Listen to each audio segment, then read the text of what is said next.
Ummy's Tasty Hut. അസ്സലാമലൈക്കും. ഇന്ന് ഞാനൊരു പുഡിംഗ് റെസിപ്പിയാണ് കാണിക്കുന്നത്.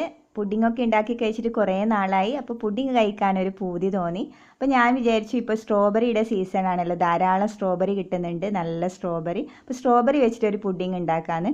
കുട്ടികൾക്കൊക്കെ ഭയങ്കര ഇഷ്ടമാണ് സ്ട്രോബെറി. ഈ പുഡിങ്ങിന് ജെലാറ്റിനോ ചൈന ഗ്രാസോ ഒന്നും ചേർക്കുന്നില്ല. സെറ്റ് ചെയ്യാൻ ബ്രെഡ് വെച്ചിട്ടാണ് ഉണ്ടാക്കുന്നത്. നല്ല ടേസ്റ്റിയാണ് കഴിക്കാൻ, കുറച്ച് പുളിയും മധുരമൊക്കെ ആയിട്ട്. അപ്പോൾ നമുക്കത് എങ്ങനെയാണ് ഉണ്ടാക്കുന്നതെന്ന് ഒന്ന് കണ്ടു നോക്കാം. അതിനു മുമ്പ് നിങ്ങളെൻ്റെ ചാനൽ ആരെങ്കിലും ആദ്യമായിട്ട് കാണുന്നതാണെങ്കിൽ ഒന്ന് സബ്സ്ക്രൈബ് ചെയ്യണേ. താഴെ കാണുന്ന ഈ റെഡ് കളർ സബ്സ്ക്രൈബ് ബട്ടൺ ഒന്ന് പ്രസ് ചെയ്യുക. അപ്പോൾ അതോടൊപ്പം വരുന്ന ബെല്ലൈക്കണും കൂടി ഒന്ന് പ്രസ് ചെയ്യുക. അതിൽ ഓൾ എന്ന ഓപ്ഷൻസ് സെലക്ട് ചെയ്യുക. എന്നാലും ഞാൻ പുതിയ വീഡിയോസൊക്കെ ഇടുമ്പോൾ അതിൻ്റെ നോട്ടിഫിക്കേഷൻസ് നിങ്ങളുടെ ഫോണിൽ കിട്ടും. അപ്പോൾ നമുക്ക് വീഡിയോ കാണാം. ഞാനിവിടെ പുഡിംഗ് ഉണ്ടാക്കാൻ വേണ്ടിയിട്ട് ഒരു 2 പാക്കറ്റ് സ്ട്രോബെറി എടുത്തിട്ടുണ്ട്. ഇത് ചെറുതായി കട്ട് ചെയ്ത് വെച്ചിട്ടുണ്ട്. ഈ ഒരു പാക്കറ്റിൽ 2 പാക്കറ്റ് സ്ട്രോബെറിയാണ് ഞാൻ എടുത്തിട്ടുള്ളത്. ഇത് പഞ്ചസാര ചേർത്തൊന്ന് വേവിച്ചെടുക്കണം.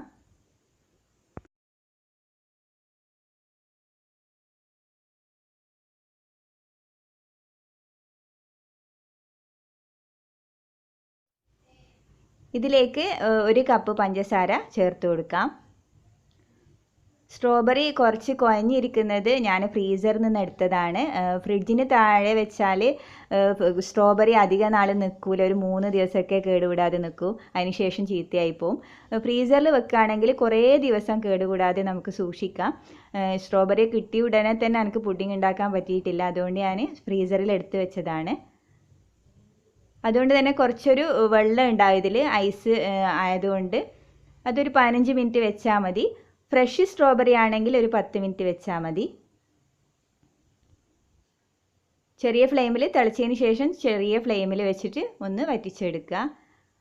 അധികം വറ്റൂല ഇത്, 1 കപ്പ് പഞ്ചസാര ചേർത്തത് കൊണ്ട് കുറച്ചൊന്ന് ലൂസായിട്ടാണ് ഉണ്ടാകുക. ഇതിപ്പോൾ റെഡി ആയിട്ടുണ്ട്.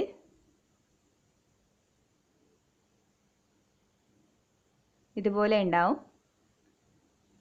ഇത് നമുക്കിനി ചൂടാറാൻ വേണ്ടി വെക്കാം. ഇനി കാരമൽ സിറപ്പ് തയ്യാറാക്കാം. അതിനുവേണ്ടി ഒരു പാനിലേക്ക് 1/4 കപ്പ് പഞ്ചസാര ഇട്ട് കൊടുക്കുക. ഇനി അതിലേക്ക് 1 ടേബിൾ സ്പൂൺ വെള്ളവും കൂടി ഒഴിച്ചു കൊടുക്കുക. പഞ്ചസാര നന്നായി മെൽറ്റായി കാരമൽ ആവുന്നത് വരെ വെയിറ്റ് ചെയ്യാം. ചെറിയ ഫ്ലെയിമിൽ വേണം വെച്ച് കൊടുക്കാനില്ലെങ്കിൽ പെട്ടെന്ന് കരിഞ്ഞു പോവും.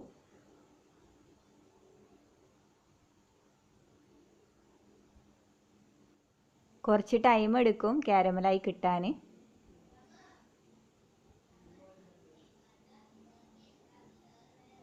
പഞ്ചസാര കരിയാതെ നോക്കണം, കരിഞ്ഞു കഴിഞ്ഞാൽ ടേസ്റ്റ് ഉണ്ടാവില്ല.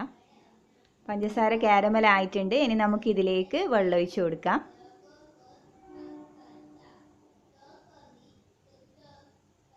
അരക്കപ്പ് വെള്ളം ഒഴിച്ച് കൊടുക്കാം. വെള്ളം ഒഴിക്കുന്ന സമയത്ത് സാവധാനത്തിൽ വേണം ഒഴിച്ചു കൊടുക്കാൻ, കാരണം കാരമൽ ഭയങ്കര ചൂടുണ്ടാവും, അപ്പം തിളച്ച് വരും അത് ഒഴിക്കുന്ന സമയത്ത്. ഇപ്പോൾ കുറേശ്ശെയായിട്ട് ഒഴിച്ചു കൊടുക്കുക, ഇല്ലെങ്കിൽ മുഖത്തൊക്കെ തെറിച്ച് പോവും, അതൊന്ന് ശ്രദ്ധിക്കണം.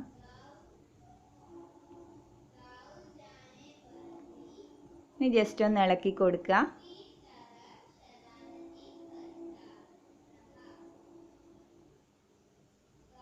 ഇതിലെ കാരമലൊക്കെ ഒന്ന് മിക്സായി മെൽട്ടായി കഴിഞ്ഞാൽ നമുക്ക് ഇറക്കി വെക്കാം.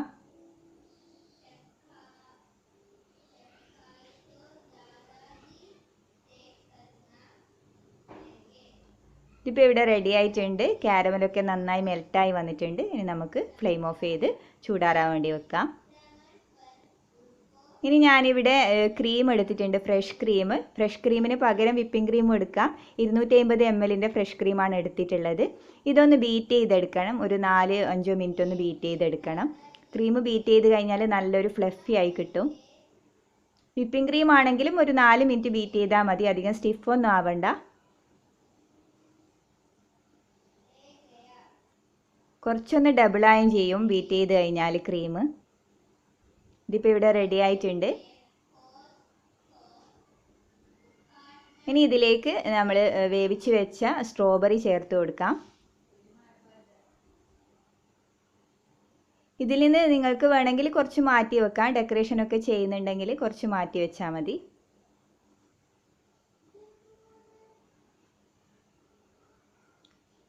സ്ട്രോബെറിയുടെ നല്ല ഫ്ലേവർ ഇഷ്ടമുള്ളവർക്ക് ഇത് ഫുള്ളായിട്ട് ചേർക്കാം, ഇല്ലെങ്കിൽ പകുതി ചേർത്ത് കൊടുത്താലും മതി.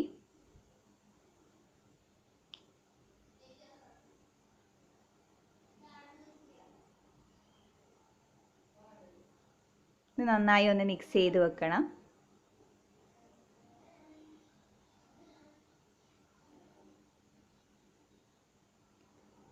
ഇനി ഇത് മാറ്റി വെക്കാം. ഇനി പുഡിങ് സെറ്റ് ചെയ്യാം. അപ്പോൾ പുഡിങ്ങിൻ്റെ ബൗളിലേക്ക് ബ്രെഡ് വെച്ച് സെറ്റ് ചെയ്തെടുക്കാം.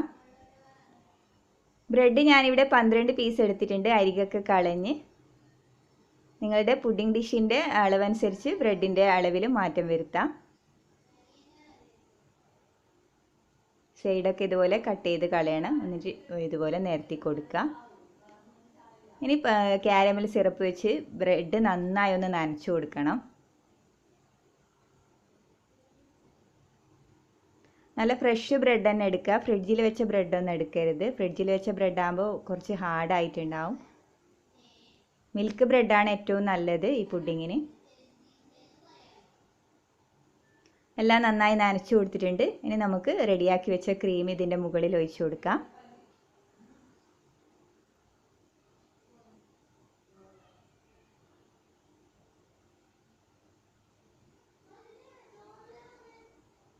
മൂന്ന് ലെയറായി ഞാൻ സെറ്റ് ചെയ്തെടുക്കുന്നുണ്ട്. എല്ലാ ഭാഗത്തും നന്നായി ഒഴിച്ചു കൊടുക്കുക.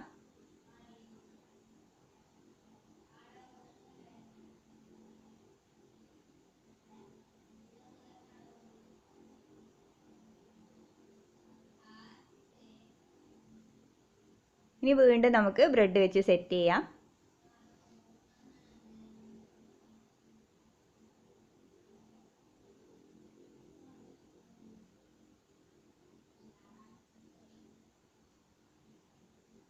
കാരമൽ സിറപ്പ് കൊണ്ട് ബ്രെഡ് നന്നായി നനച്ചു കൊടുക്കണം. വീണ്ടും നമുക്ക് ക്രീം ഒഴിച്ചു കൊടുക്കാം.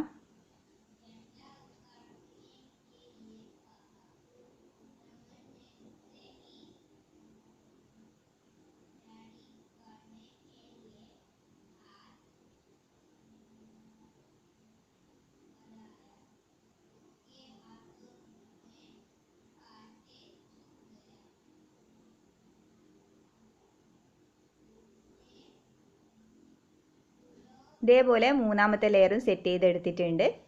ഇനി ഇത് നന്നായി തണുപ്പിച്ച് എടുക്കാം. ഒരു 5-8 മണിക്കൂർ തണുപ്പിച്ചെടുക്കണം. കാരമൽ സിറപ്പ് ഇത്രയും ബാക്കി വന്നിട്ടുണ്ട്. ഇത് നമുക്ക് ചായക്കോ ഇല്ലെങ്കിൽ ജ്യൂസിനൊക്കെ എടുക്കാം. ഇനി ഇത് നന്നായി തണുത്തതിന് ശേഷം നമുക്ക് സെർവ് ചെയ്യാം. ഒരു 8 മണിക്കൂറെങ്കിലും നന്നായി തണുപ്പിച്ചെടുക്കണം, എന്നാലേ ബ്രെഡ് നല്ല കുതിർന്ന് വരും. ഇപ്പോൾ പുഡിംഗ് ഇവിടെ നല്ല തണുത്ത് റെഡി ആയിട്ടുണ്ട്. ഇതിൻ്റെ ടെക്സ്ചർ എങ്ങനെയാണെന്ന് ഞാൻ കാണിച്ചു തരാം.